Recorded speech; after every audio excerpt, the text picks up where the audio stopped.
ನಾವು ಈ ಸ್ಥಳಕ್ಕೆ ಬಂದಿದ್ದು ಒಂದು ಸಹೋದರನ ಭೇಟಿಯಾಗಿದ್ದು ಒಂದು ಆಕಸ್ಮಿಕವಾಗಿತ್ತು.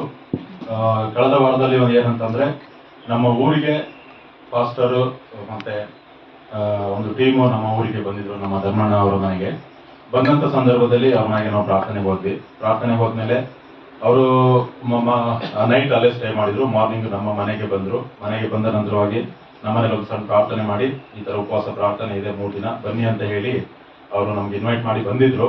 ಆದ್ರೆ ನಾವು ಶುಕ್ರವಾರ ಬರಲಿಲ್ಲ ಕಾರಣಾಂತರಗಳಿಂದಾಗಿ. ಆದ್ರೆ ನಿನ್ನೆ ನಾವು ಬರ್ಲಿಕ್ಕೆ ದೇವರು ನಮ್ಗೊಂದು ಪ್ರೇರೇಪಣೆ ಕೊಟ್ಟ ಮೇಲೆ ನಾನು ನನ್ನ ವೈಫ್ ಇಬ್ರು ಕೂಡ ಇಲ್ಲಿ ಬಂದ್ವಿ.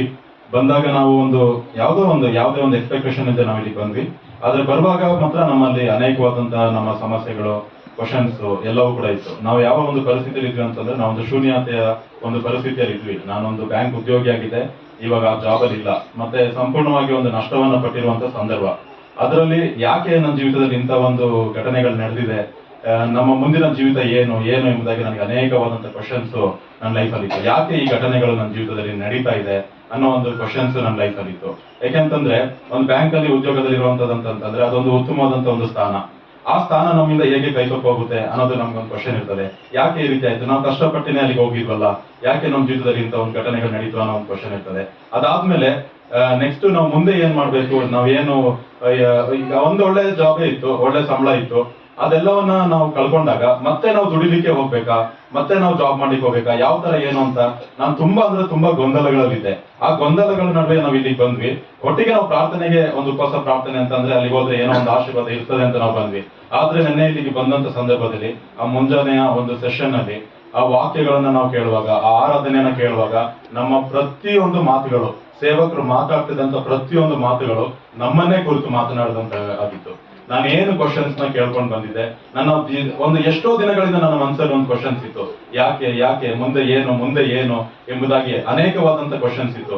ಆ ಎಲ್ಲ ಕ್ವಶನ್ಸ್ಗೆ ನಿನ್ನೆ ವಾಕ್ಯಗಳ ಮೂಲಕವಾಗಿ ದೇವರು ನಮ್ಮೊಟ್ಟಿಗೆ ಮಾತನಾಡಿದ್ರು. ಅದರಲ್ಲೂ ಕೂಡ ಯೆಶಾಯನ ಪ್ರವಾದನ ಗ್ರಂಥದಲ್ಲಿ ಬತ್ತಿದ ಭೂಮಿಯ ಮೇಲೆ ಮಳೆಯನ್ನ ಗರಿತೀನಿ ಅಂತ ಹೇಳುವಂತ ವಾಕ್ಯವಾಗಿರ್ಬೋದು, ಅದು ಮಾತ್ರವಲ್ಲ, ಯೆಹೋವನು ನನಗೆ ಕುರುಬನು, ನಾನು ಕೊರತೆ ಪಡೆಯುವಂತ ಒಂದು ವಾಕ್ಯವಾಗಿರ್ಬೋದು. ಅಷ್ಟು ಮಾತ್ರವಲ್ಲ, ಆ ಒಂದು ಹೋಶಾಯನ ಬರೆದ ಪತ್ರಿಕೆಯಲ್ಲಿ ದೇವರು ನಮ್ಮನ್ನ ಒಂದು ಒಲಿಸಿ ಒಂದು ಅರಣ್ಯಕ್ಕೆ ಕರ್ಕೊಂಡು ಹೋಗ್ತಾರೆ. ನಂತರವಾಗಿ ಅಲ್ಲಿ ದೇವರು ನಮ್ಮನ್ನ ಮಾತಾಡ್ತಾರೆ. ಈ ರೀತಿಯಾದಂತ ಮಾತುಗಳು, ಆ ವಾಕ್ಯಗಳನ್ನ ಕೇಳುವಾಗ ಅದೆಲ್ಲವೂ ಕೂಡ ನಾವು ಒಂದು ಸಮೃದ್ಧಿಯಾದಂತ ಸ್ಥಳದಲ್ಲಿ ಇದ್ವಿ. ಆದ್ರೆ ಅಲ್ಲಿಂದ ನಮ್ಮನ್ನ ಒಂದು ಬರಡಾದ ಸ್ಥಳಕ್ಕೆ ದೇವರು ಕರ್ಕೊಂಡು ಬಂದ್ರು. ಇವಾಗ ಮತ್ತೆ ದೇವ್ರ ನಮ್ಮ ಮಟ್ಟಿಗೆ ಮಾತನಾಡ್ತಿರೋದು, ನಾನು ನಿಜವಾಗ್ಲೂ ಇಂಥ ಒಂದು ಪರಿಸ್ಥಿತಿಗೆ ತಲುಪಲಿಲ್ಲ ಅಂದಿದ್ರೆ ನಾನು ದೇವ್ರನ್ನ ತಿಳ್ಕೊಳ್ತಿರ್ಲಿಲ್ಲ. ನಾನು ಆ ಬ್ಯಾಂಕ್ ಅಲ್ಲೇ ಅಥವಾ ಆ ಒಂದು ಸ್ಥಳದಲ್ಲೇ ನಾನು ನಿಲ್ತಿದೆ. ಅವೆಲ್ಲ ನಡೆದ ಘಟನೆಗಳು ಯಾಕೆ ನಡೀತಾ ನಮ್ಗೆ ತುಂಬಾ ಕ್ವಶನ್ಸ್ ಇತ್ತು. ಏನಕ್ಕೆ ಅಂತ ಹೇಳಿ. ಆದ್ರೆ ದೇವರು ಯಾವ ರೀತಿಯಾಗಿ ನಮ್ಮ ಜೀವಿತದಲ್ಲಿ ಬರ್ತಾರೆ ಅನ್ನೋದಕ್ಕೆ ಇದೊಂದು ನನಗೆ ನಿನ್ನೆ ಆ ಎಲ್ಲಾ ಕ್ವಶನ್ಸ್ಗೆ ನನಗೆ ದೇವರು ಮಾತನಾಡಿದ್ರು. ಆಗ ನಾವು ಬಂದಿದ್ದು ಮಾರ್ನಿಂಗ್ ಒಂದು ಸೆಷನ್ ಅಲ್ಲಿ ಇದ್ದು ನಾವು ಮನೆಗೆ ಹೋಗೋಣ ಅಂತ ಹೇಳಿ ನಾವು ಬಂದಿದ್ವಿ. ನಾವು ಯಾವುದೇ ಒಂದು ವಸ್ತ್ರಗಳನ್ನು ಕೂಡ ಯಾವುದೇ ತಯಾರಿ ಮಾಡ್ಕೊಂಡು ಬಂದಿರ್ಲಿಲ್ಲ. ಆದ್ರೆ ಆ ವಾಕ್ಯಗಳ ನಮ್ಮ ಮಧ್ಯಾಹ್ನ ದೇವರು ನಮ್ಮೊಟ್ಟಿಗೆ ಮಾತನಾಡಿದ ಮೇಲೆ ನಾವು ಸಂಜೆ ಸೆಷನ್ಗೂ ಇಲ್ಲೇ ಉಳಿದು ನಾವು ಇವತ್ತು ಕೂಡ ಆರಾಧನೆಗೆ ಇಲ್ಲೇ ಕಂಟಿನ್ಯೂ ಆಗ್ತಾ ಇದ್ವಿ. ಇದು ನನ್ನ ಸಾಕು. ದೇವರು ಆ ರೀತಿಯಾಗಿ ಮಾತಾಡಿದ್ರು. ನಮ್ಮ ಏನೋ ಒಂದು ಒತ್ತಡಗಳಿತ್ತು, ಏನೋ ಟೆನ್ಷನ್ಸ್ ಇತ್ತು, ಇವಾಗ ನಾವು ನಿರಳವಾಗಿದ್ದೀವಿ. ದೇವರು ನಮ್ಮೊಟ್ಟಿಗೆ ಇದ್ದಾರೆ ಅನ್ನೋ ಒಂದು ಭರವಸೆ ನಮ್ಗೆ ಈ ದಿನ ನೆನ್ನೆ ಒಂದು ಸೆಷನ್ ಅಲ್ಲಿ ನಮ್ಗೆ ದೇವರು ಆ ರೀತಿಯಾಗಿ ಒಂದು ಅದ್ಭುತ ಕಾರ್ಯ ಮಾಡಿದ್ರು. ಈ ರೀತಿಯಾದ ಒಂದು ಸಾಕ್ಷಿಯನ್ನ ದೇವರಿಗೆ ಹಂಚ್ಕೊಳ್ಳಿಕ್ಕೆ ಅವಕಾಶ ಕೊಟ್ಟಿದ್ದಕ್ಕೆ ನಾನು ದೇವರಿಗೆ ಸ್ತೋತ್ರ ಮಾಡ್ತೇನೆ.